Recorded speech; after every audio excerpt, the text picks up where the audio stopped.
The alarm clock screamed at 6:30 a.m., and David slammed his hand down on it harder than necessary. His heart was already racing before his feet hit the floor. Today was the day. After 8 months of unemployment, after dozens of rejection emails, after nights of lying awake wondering how he'd pay next month's rent, today was finally his chance. He stood in front of the bathroom mirror, practicing his smile. Too forced. He tried again. Better. His reflection stared back at him, and he could see the dark circles under his eyes that no amount of concealer could hide. 28 years old, and he felt like he'd already failed at life. But today could change everything. The interview was at 10 a.m. sharp. Henderson and Associates, the biggest architectural firm in the city, they designed the skyline. They created buildings that people traveled across the country to photograph. And somehow, miraculously, they wanted to talk to him. David had gone through 3 rounds of interviews already. Phone screenings. Video calls. A presentation of his portfolio that he'd stayed up for 2 nights straight perfecting. And now, the final interview with James Henderson himself. The man was a legend. Cold, brilliant, and notoriously difficult to impress. If David could win him over, his career would finally begin. If he failed, well, he'd been trying not to think about that. He pulled on his best suit. The navy blue one he'd bought 3 years ago when he still had a steady paycheck. It was a little looser now. Stress and ramen noodles weren't exactly a balanced diet. His hands shook slightly as he knotted his tie. Deep breath. He could do this. The bus ride downtown felt like it took forever. David checked his phone every 30 seconds, watching the time tick forward. He'd mapped out the route perfectly. Take the number 12 bus to 5th Street. Walk 3 blocks north. Arrive at the Henderson building with 20 minutes to spare.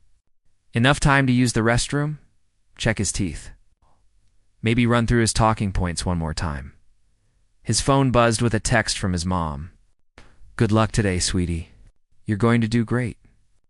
Love you, he smiled despite his nerves. She'd been so worried about him these past months. He'd stopped telling her how bad things really were. How he'd been living on credit cards and hope.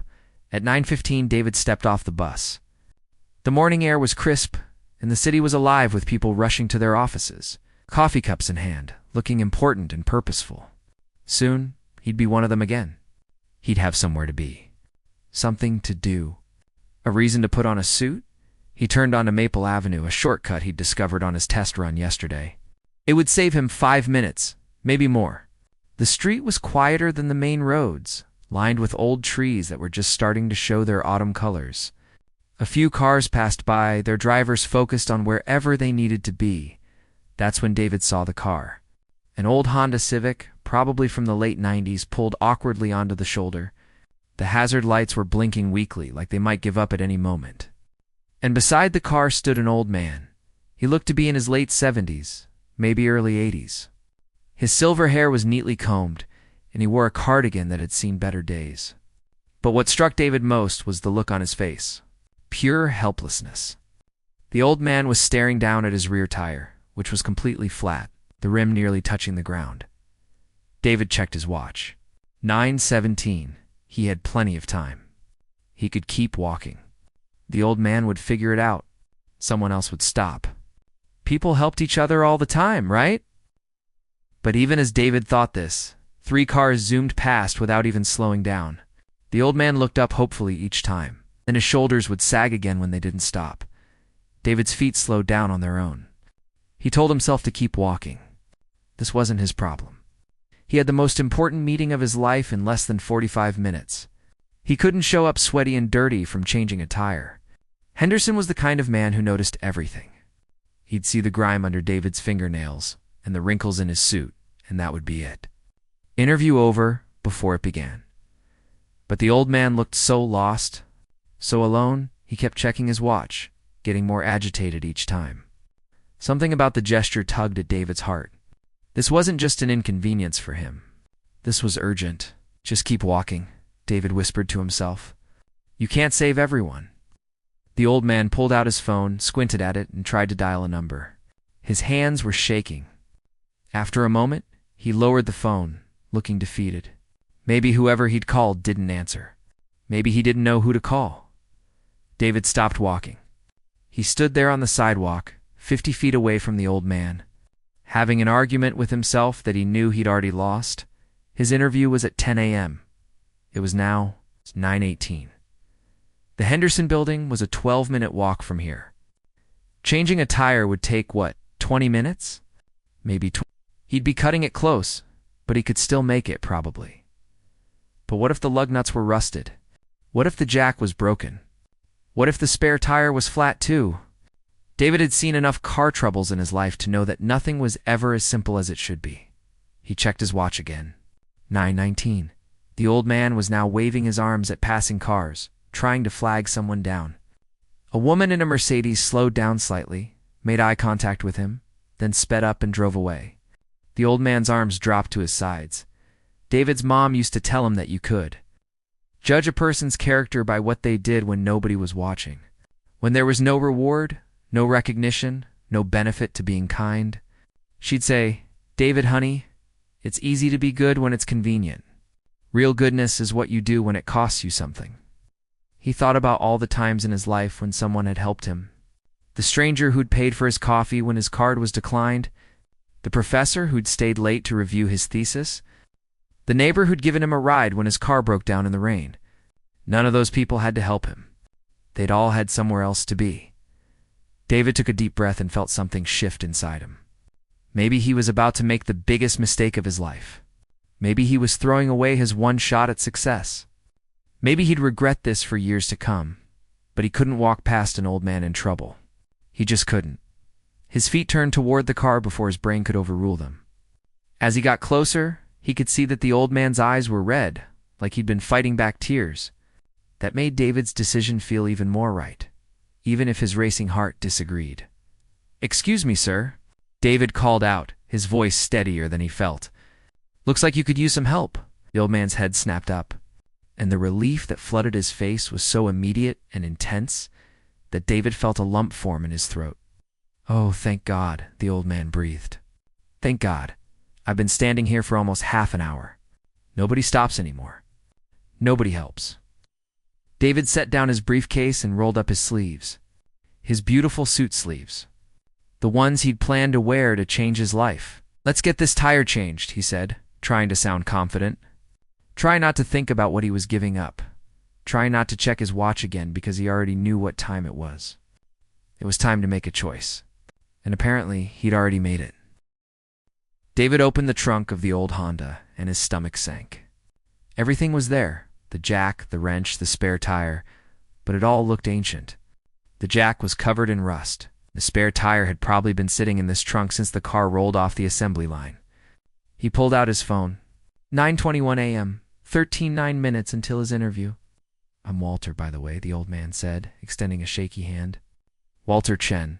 I can't thank you enough for stopping. I tried calling my son, but he's in a meeting. Tripoli said they couldn't get here for 2 hours. And I'm David, and don't worry about it. Let's get this done." David positioned the jack under the car frame, hoping he remembered how to do this correctly. It had been years since he'd changed a tire. His dad had taught him when he was 16, making him practice over and over in their driveway. "You'll never know when you'll need this skill," his dad had said. Well, Dad was right. Though David wished the timing was literally any other day. As he started pumping the jack, Walter kept talking, his words tumbling out fast and nervous. "I need to get to Memorial Hospital. My wife, Catherine, she's having surgery this morning. Gallbladder. They're supposed to start at 10, and I promised her I'd be there when she woke up. 52 years of marriage, and I've never broken a promise to her." David's hand froze on the jack. 10 o'clock. The exact same time as his interview. He looked at Walter's face, saw the genuine fear and love there, and something inside David's chest tightened. "We'll get you there," David said, pumping the jack faster. "Don't worry." Car lifted slowly, too slowly. David's dress shirt was already sticking to his back with sweat. He grabbed the wrench and tried to loosen the first lug nut. It didn't budge. He tried again, putting his full weight into it. Nothing. "Come on," he muttered under his breath. 9:24 a.m. Walter hovered nearby, wringing his hands. Is it working? Can you fix it? Yeah, just give me a second. David repositioned himself and threw all his strength into turning that wrench. Finally, he felt it give. Just a little. Then a little more. Relief washed over him as the first lug nut started to turn. One down, for to go. His phone rang in his pocket, loud and insistent. He ignored it and kept working. The second lug nut was even worse than the first. David's hands were already starting to ache, and he could feel a blister forming on his palm. His suit jacket lay on the ground beside him. His white shirt was getting streaked with grease and dirt. The phone stopped ringing, then immediately started again. You should get that, Walter said. Might be important. David wiped his hands on his pants, not caring any more about the stains, and pulled out his phone. The screen showed a number he recognized immediately. Henderson and Associates. His heart stopped. They were calling him 35 minutes before his interview. That couldn't be good. Hello, this is David, he answered, trying to keep his voice professional even though he was squatting beside a broken-down car on a random street. Mr. Thompson? It was Jennifer, the assistant who'd been coordinating his interviews. Her voice was crisp and businesslike. I'm calling to confirm you're on your way. Mr. Henderson has a very tight schedule today, and he's cleared this time specifically to meet with you. David looked at Walter. Who was checking his own watch again? Anxiety written all over his face. He looked at the 3 lug nuts still left to remove. The flat tire, the spare that needed to go on. 20 minutes of work, minimum. Probably more. Actually, David heard himself say, I'm dealing with an emergency right now. I need to reschedule. There was a pause on the other end. A long, terrible pause that told David everything he needed to know before Jennifer even spoke. Mr. Thompson, I'm not sure you understand. Mr. Henderson is flying to Singapore tonight for 3 weeks. After that, he has back-to-back projects scheduled. This is the only time he has available. I understand, David said quietly. His hand holding the phone was trembling. But I can't make it today. I'm really sorry. We have other candidates waiting for this position, Mr. Thompson. Excellent candidates. If you can't commit to this interview, we'll need to move forward with someone else. David closed his eyes. This was it. This was the moment where he threw away everything he'd been working toward. 8 months of applications and rejections. All those nights of worry. The stress that had been eating him alive. He was giving it all up for a stranger's flat tire. I understand, he repeated. Thank you for the opportunity. He hung up before Jennifer could say anything else. Before he could change his mind. Before the reality of what he'd just done could fully hit him. Walter was staring at him. Son, was that your emergency? Did you just cancel something important? David knelt down and went back to work on the lug nuts, attacking them with renewed determination. It's fine. Let's get you to the hospital. What did you cancel? Walter pressed, his voice softer now. A job interview. David grunted as another lug nut finally came loose. With Henderson and Associates. They're the biggest architectural firm in the city. It was supposed to be at 10, heard Walter suck in a sharp breath. Son, no. No, you can't do this. You need to go. I'll figure something else out. I'll call someone else. You been calling people? Nobody's coming. David pulled off the flat tire and rolled it aside. His hands were filthy now, covered in black grime that had worked its way under his fingernails and into the creases of his palms. Besides, I already canceled. It's done, but your career, your wife is having surgery. David looked up at Walter, and he was surprised to find that he felt calm. Clear. Maybe it was the shock. Or maybe he'd actually made the right choice for once in his life. 52 years of marriage, and you've never broken a promise. That matters more than a job interview. Walter's eyes filled with tears. He opened his mouth, closed it, then just nodded. David lifted the spare tire. It was heavier than he expected, awkward to maneuver into position. As he lined it up with the bolts, he thought about the email that was probably already being drafted. Dear Mr. Thompson, we regret to inform you... Another rejection to add to his collection, he threaded on the lug nuts, tightening them in the star pattern his dad had taught him. Across from each other, round and round, making sure everything was even. His movements were mechanical now, automatic. His brain had gone somewhere else. Somewhere it didn't have to think about what this decision meant for his future. 9:38 a.m. Even if he ran. Even if he somehow got there in the next 22 minutes. He'd be sweaty and filthy and completely unprofessional. The interview was lost. The job was lost. Maybe his whole career was lost. "Tell me about your wife," David said as he worked, needing to focus on something other than his own spiraling thoughts. 52 years is a long time. Walter's face transformed, the worry lines smoothing out as he smiled. "Catherine. I met her at a bus stop when I was 23. She was reading a book, and I was too nervous to talk to her. So I just stood there like an idiot for 3 buses. Finally, she looked up and said, 'Are you going to say something? Or are you just going to keep staring?'" David laughed despite everything. "Sounds like a smart woman, the smartest. She saw something in me that nobody else did. I was nobody back then. Working as a clerk, barely making rent, but she believed in me. Pushed me to go back to school, to take chances, to be better than I thought I could be." Walter's voice got thick. "Everything good in my life came from meeting her at that bus stop." David tightened the last lug nut and lowered the jack. The car settled onto the spare tire with a solid thunk. "There, you're all set."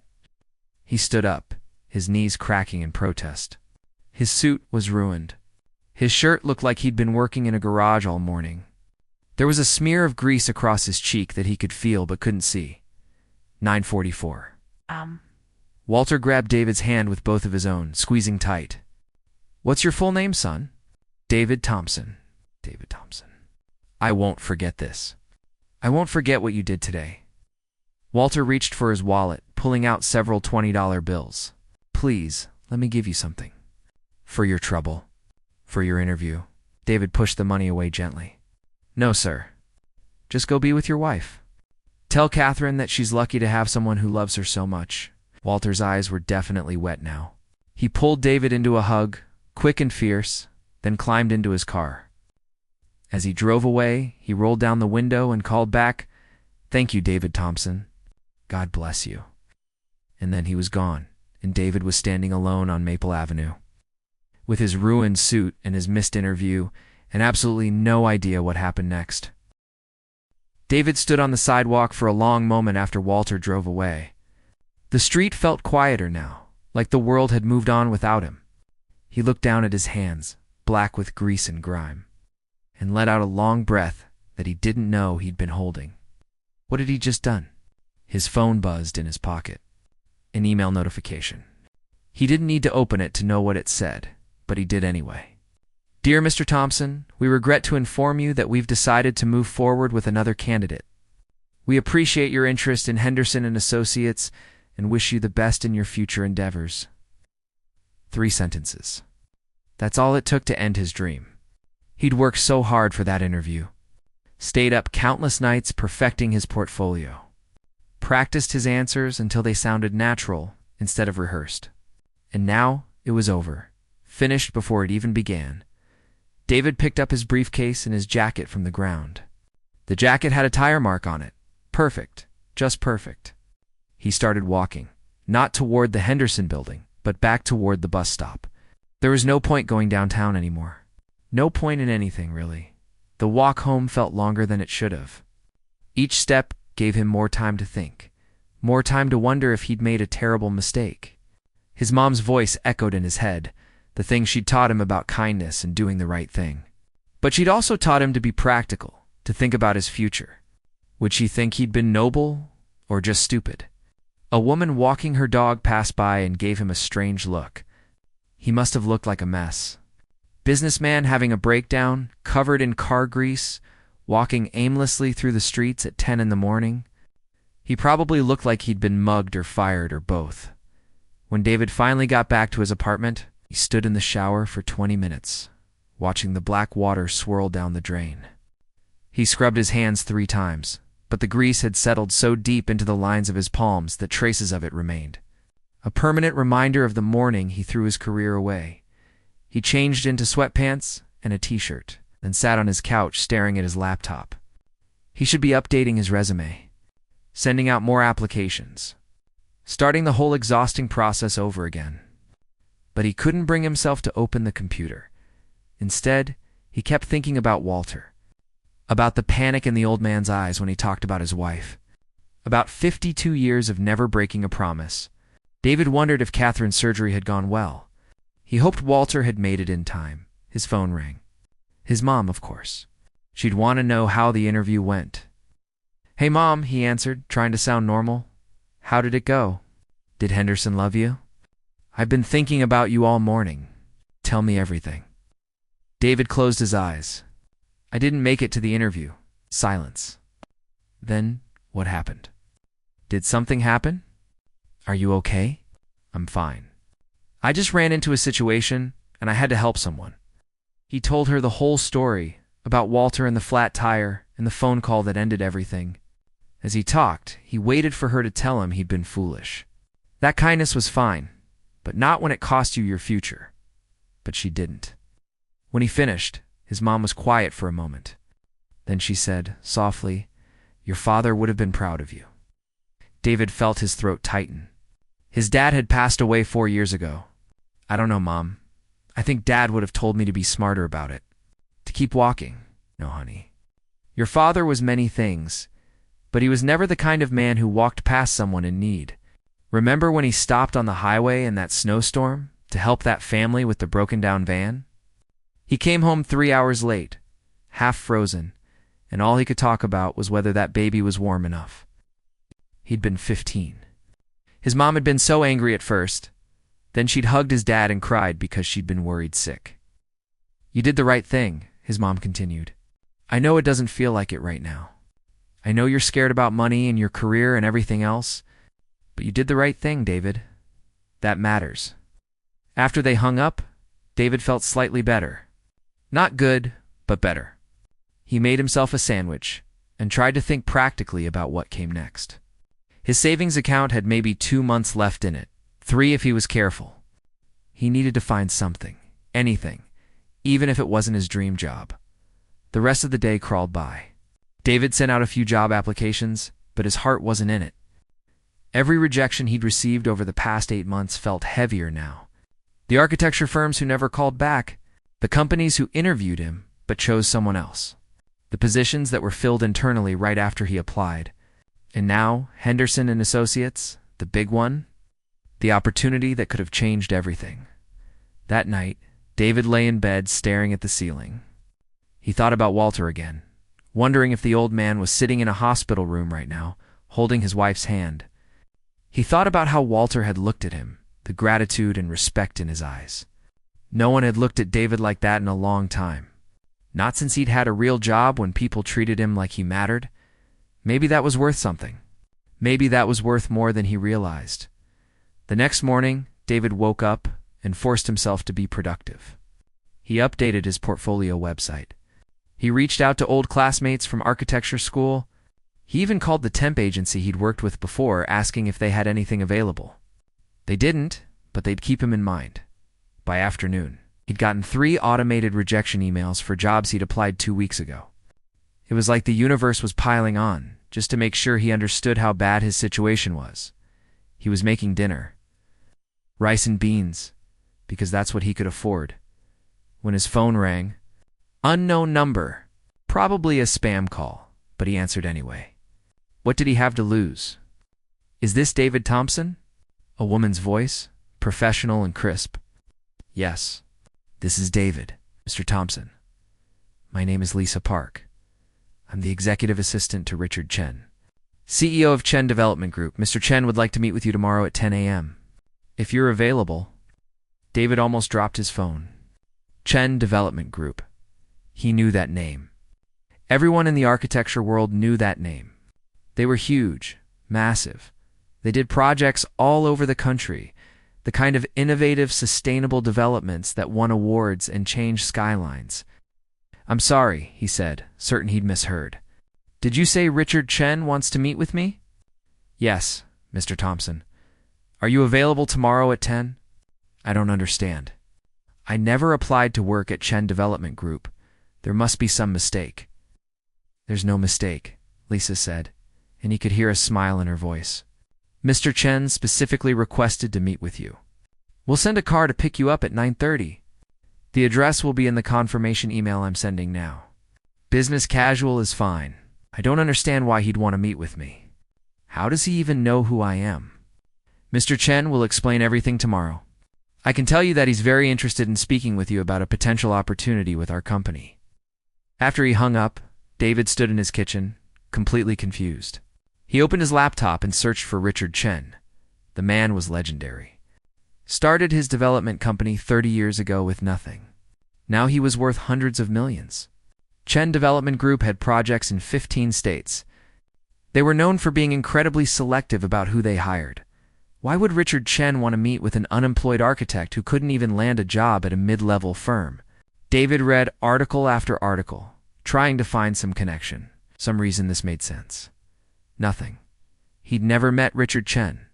Never worked on any projects connected to his company. Never even applied there because he'd assumed he wasn't qualified enough. He barely slept that night. His mind spun with possibilities and questions. Was this real? Was it some kind of scam? But the email address was legitimate, matching the company website. The phone number checked out. Everything seemed genuine. By the time morning came, David was exhausted but wired with nervous energy. He put on his second-best suit, the gray one that didn't have tire marks on it. He shaved carefully and made sure his shoes were polished. If this was real, if this was actually happening, he wasn't going to mess it up. At 9:30, exactly. A black car pulled up outside his apartment building. Not a taxi or an Uber, but an actual professional car service. The driver got out and opened the door for him. Mr. Thompson? Mr. Chen is looking forward to meeting you. David slid into the back seat, feeling like he'd stepped into someone else's life. The leather seats were soft. Classical music played quietly from the speakers. Through the window, he watched his neighborhood slide past, the rundown buildings and corner stores giving way to the gleaming downtown towers. The car pulled up to one of the tallest buildings in the city. Chen Development Group occupied the top 10 floors. David's stomach flipped as the elevator climbed higher and higher. 35th floor. 40th, 40-5th. When the doors opened, he stepped into an office that was all glass and light. The city spread out below like a map. A receptionist smiled at him. Mr. Thompson, Mr. Chen is ready for you. Follow me. And just like that, David was walking toward answers he hadn't even known he needed. The conference room was unlike anything David had ever seen. Floor-to-ceiling windows wrapped around 3 walls, offering a view of the entire city. He could see the river winding through downtown, the bridges connecting one side to the other, the buildings that looked so tall from the ground but seemed small from up here. Impressive, isn't it? David turned to see a man walking into the room. He was probably in his mid-50s, wearing an expensive suit that fit perfectly. His hair was graying at the temples. He carried himself with the kind of confidence that came from building something from nothing. Richard Chen, it had to be. Mr. Chen, David said, extending his hand. Thank you for meeting with me. Though I have to admit, I'm completely confused about why I'm here. Richard's handshake was firm.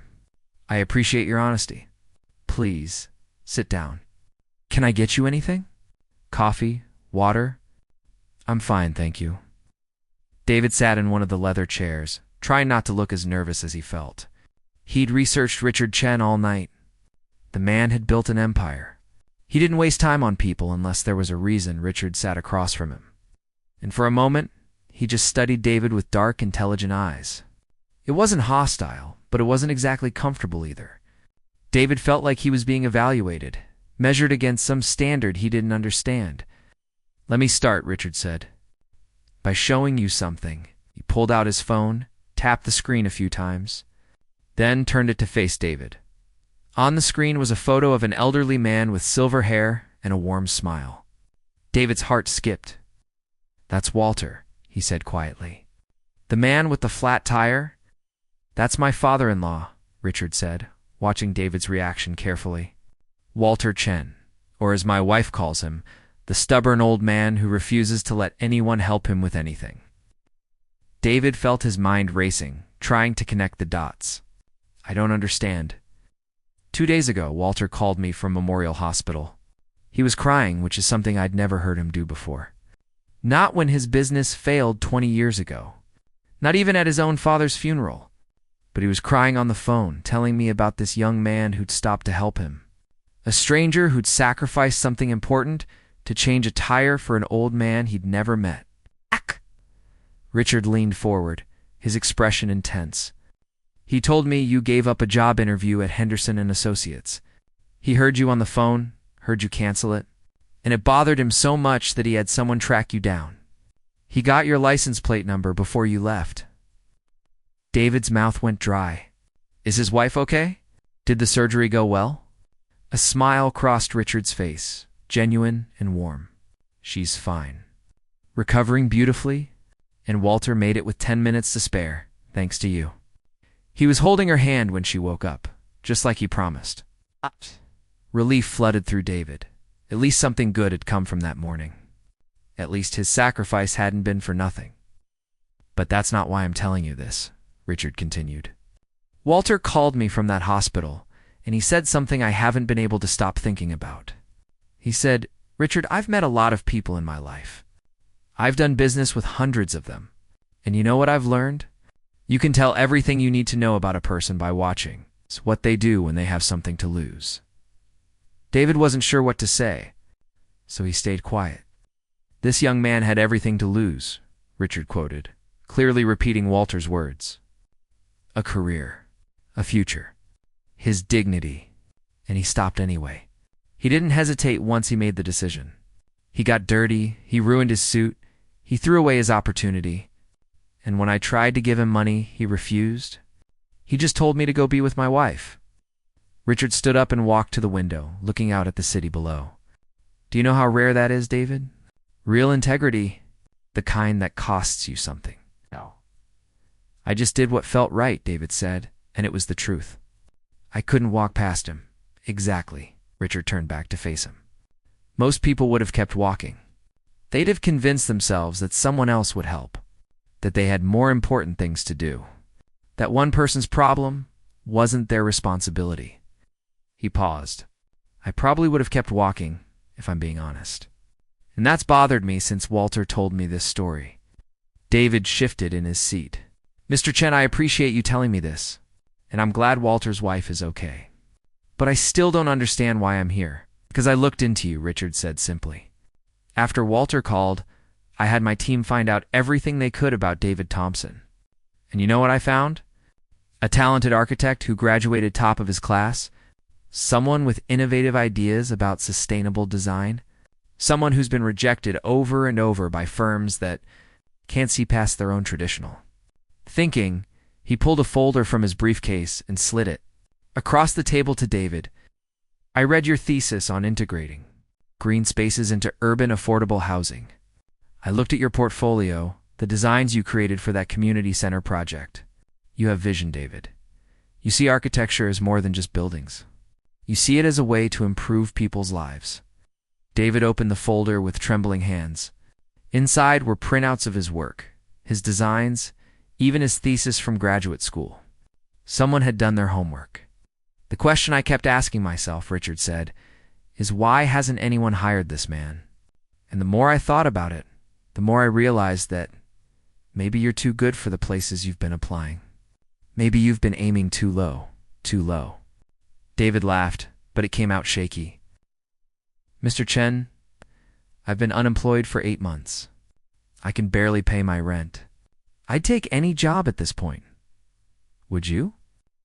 Richard sat back down, leaning forward with his elbows on his knees. Or have you been applying to places that would never appreciate what you have to offer? Firms like Henderson and Associates, they want architects who follow formulas, who design buildings that look impressive but don't actually solve problems.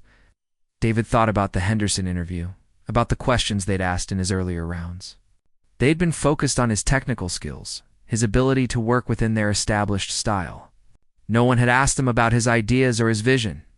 What I'm looking for, Richard continued, is someone who thinks differently. Someone who cares about more than just making buildings look pretty. I'm looking for someone with integrity, creativity, and the courage to do what's right even when it's hard. David's heart was pounding now. What are you offering me? I'm starting a new project. The biggest one my company has ever taken on. We're developing a 40-acre site downtown into mixed-use sustainable housing. Affordable apartments with community spaces, green technology, rooftop gardens, the works. It's a $200 million project, and it's going to change how people think about urban development. Richard pulled out another document. I need someone to lead the architectural team. Someone who understands that buildings aren't just structures, they're homes. They're communities. They're the places where people build their lives. I need someone who will make decisions based on what's right for the people who will live there. It's not just what's cheapest or easiest. David stared at the document in front of him. It was a job offer. The salary made his head spin. It was more than double what Henderson had been offering. Triple his last actual job.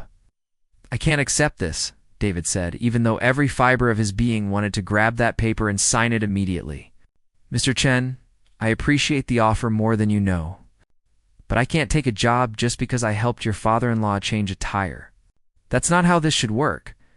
Richard smiled, and it was the first time David had seen him look truly pleased. You just proved my point. Most people would have signed that paper before I finished talking, but you're worried about whether you deserve it. He pushed the offer closer. Let me be clear, David. I'm not hiring you because you helped Walter. I'm hiring you because the man who helped Walter is exactly the kind of person I want leading this project. But you don't know if I'm even good at my job, David protested. You've seen my portfolio, sure, but you haven't worked with me. You don't know if I can handle something this big. You're right. I don't know for certain. But I've been building things for 30 years, and I've learned to trust my gut about people. My gut tells me you're the right person for this job. Richard stood up. But if it makes you feel better, take it as a trial. 6 months. Lead this project. Show me what you can do. If it doesn't work out, we part ways. No hard feelings. David looked at the offer again. This was crazy. This didn't happen in real life. You didn't change someone's tire and get offered your dream job 2 days later? Walter wanted me to tell you something, Richard said softly. He said that kindness always comes back around. Not always in ways you expect, and not always when you expect it, but it comes back. David thought about standing on Maple Avenue, watching the clock tick toward his interview.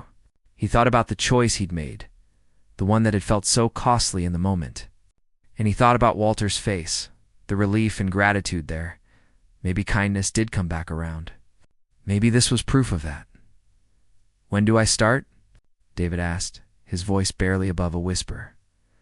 Richard's smile was brilliant. How about Monday? 6 months later, David stood at a construction site that had completely transformed his life. The morning air was crisp, carrying the smell of fresh concrete and possibility. Around him, construction workers moved with purpose, building something that was so much more than just another development project. He held the blueprints in his hands. But he didn't need to look at them anymore. Every detail was burned into his memory. The community gardens on the ground floor. The solar panels on every roof. The shared spaces designed for neighbors to actually meet each other, to build connections. This wasn't just affordable housing. It was a real community, the kind of place where people could build lives. Looking good, boss? Called out Mike, the site foreman. He was a man in his 60s who'd been building things longer than David had been alive. When David first started, he'd been terrified that no one would take him seriously. A 20-year-old leading a team of experienced professionals on a $200 million project. But Mike had been patient with him, teaching him the practical side of architecture that no classroom could cover. How's the timeline? David asked, walking over to inspect the foundation work on Building 3. Right on schedule. Might even finish early if the weather holds, I grinned.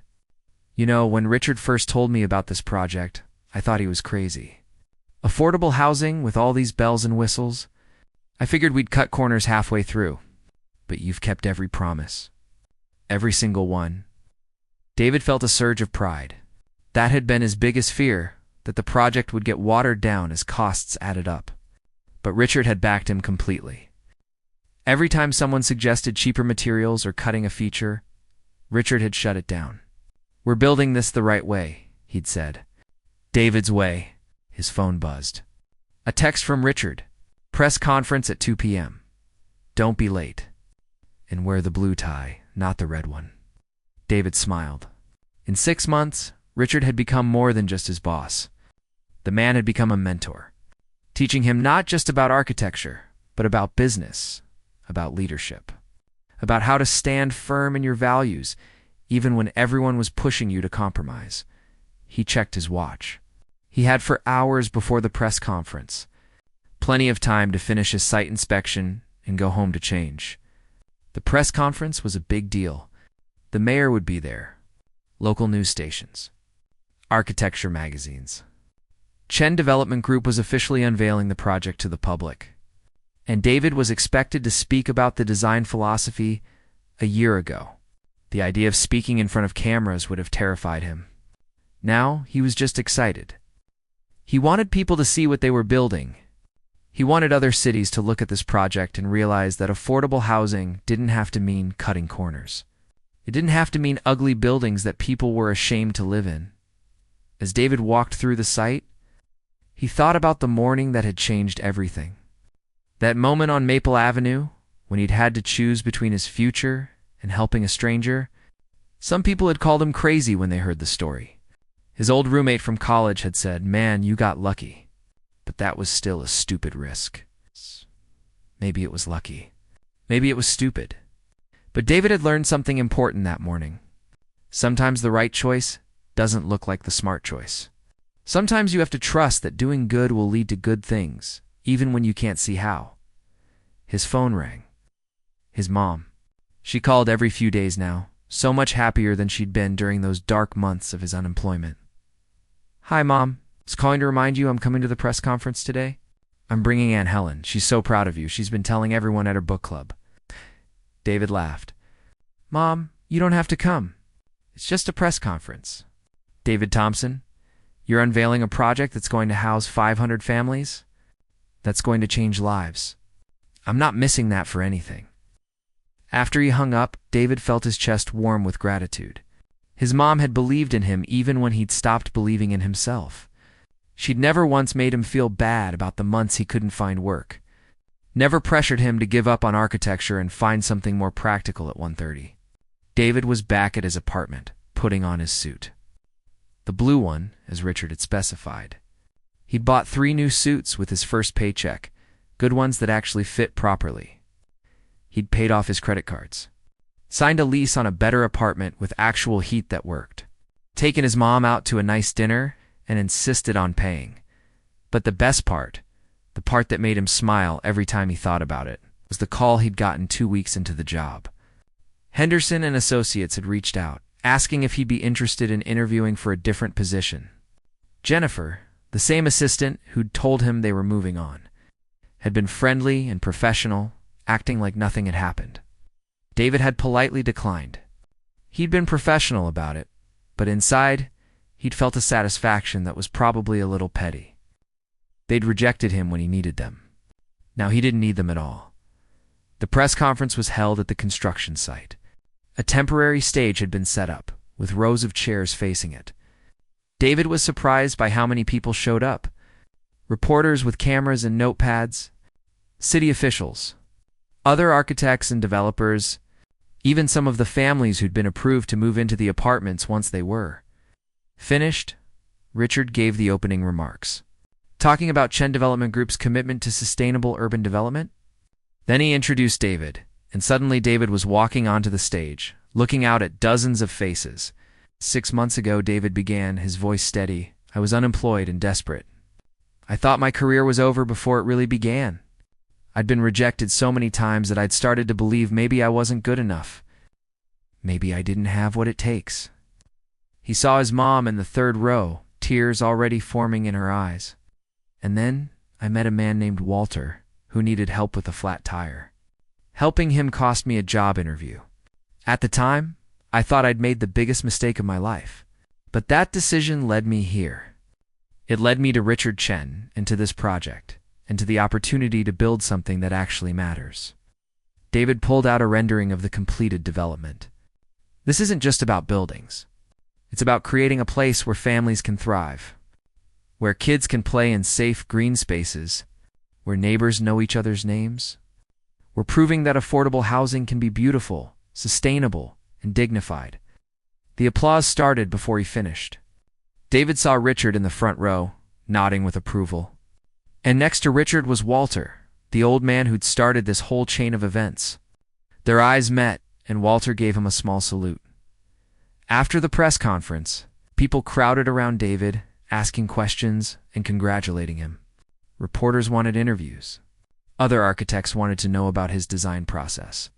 It was overwhelming in the best possible way, but David made his way through the crowd to Walter, who was standing with his wife. She was a small woman with kind eyes and silver hair pulled back in a bun. "Walter," David said, extending his hand. "It's good to see you again." Walter pulled him into a hug instead. David Thompson.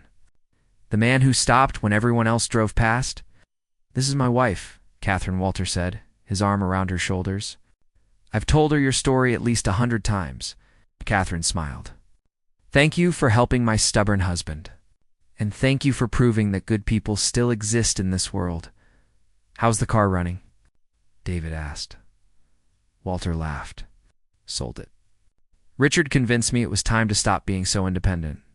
Now Catherine drives us around in a nice new sedan with roadside assistance." They talked for a few more minutes before Richard pulled David aside. "You did well today. The mayor wants to meet with us next week. He's interested in doing similar projects in other parts of the city." "Really? Really? This is just the beginning, David. You've shown people what's possible. Now everyone wants a piece of it." As the sun began to set, David stood at the edge of the construction site. Looking at the skeleton of buildings that would soon become homes, he thought about the path that had led him here. All those rejections, all those nights of doubt, that morning on Maple Avenue when he'd made a choice that felt like giving up everything, but he hadn't given up anything. He'd just traded one future for a better one. A future built on kindness and integrity and the belief that doing right by people mattered. It's more than personal gain. His phone buzzed with an email. Another firm asking if he'd consider consulting on their project. He'd gotten a lot of those lately. Apparently, being the lead architect on a high-profile sustainable development made you popular. David smiled and pocketed his phone. He'd answer later. Right now, he just wanted to stand here and appreciate how far he'd come. From unemployed and desperate to leading a project that would change lives. From being told he wasn't good enough to being sought after for his expertise, all because he'd stopped to help an old man with a flat tire. Walter had been right. Kindness did come back around. Sometimes it took time. Sometimes it came in ways you never expected. But it came back. David pulled out his phone and called his mom. "Hey! Want to grab dinner?" "My treat. I want to celebrate." "Celebrate what, honey?" "The press conference." "No," David said, watching the last rays of sunlight paint the construction site gold. "Just